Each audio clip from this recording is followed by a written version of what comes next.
السلام عليكم. للي أول مرة يشوفني، أنا دكتور عبير العشري ريليشن شيب كوتش. هنبدأ سلسلة جديدة عن واجبات الرجل وحقوق المرأة.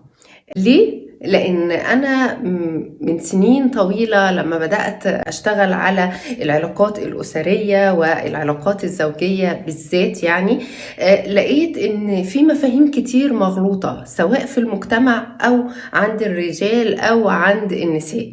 فأتمنى على الرجال والنساء اللي بيشوفوني إن هم يسمعوا، مش علشان يشوفوا يا ده كده مع الراجل، لا كده مع السيدات، لا، يسمعوا ويشوفوا ويتفكروا علشان الحياة تبقى أحسن، لأننا مش في خناقة. طيب نبدأ أول حاجة كده، ألف ب كده، الزواج إيه؟ وعاشروهن بالمعروف. يعني كلمتين فيهم كل المعاني يعتبر. وعاشروهن بالمعروف دي موجهة لمين؟ موجهة للرجل. ربنا سبحانه وتعالى والرسول عليه الصلاة والسلام لما كانوا بينصحوا، هم أكتر كانوا بينصحوا الرجل. ليه؟ لأن هو الأقوى، لأن هو المسؤول، وبالتالي هو اللي بنقول له اعمل إيه. يعني ايه المعروف؟ مش انك ما تأذيهاش وان انت تعملها معاملة حسنة، لا لا لا. تخيل بقى ان عاشروهن بالمعروف دي ان انت تتحمل اذاها، تصبر عليها، وان انت تتأنى كده لما هي تبقى غضبانة او تغلط في بعض الاشياء، تاخدها على الهادي كده. ليه؟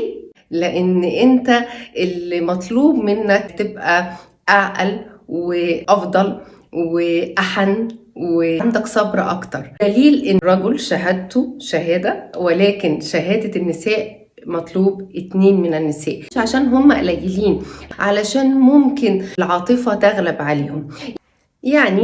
احنا كده في امر الهي صريح وواضح جدا ان حضرتك كرجل تعاشرهن بالمعروف. معنى كلمة وعاشرهن بالمعروف كمان ان الزواج مش بس مودة ورحمة وحب اللي احنا بنقولها.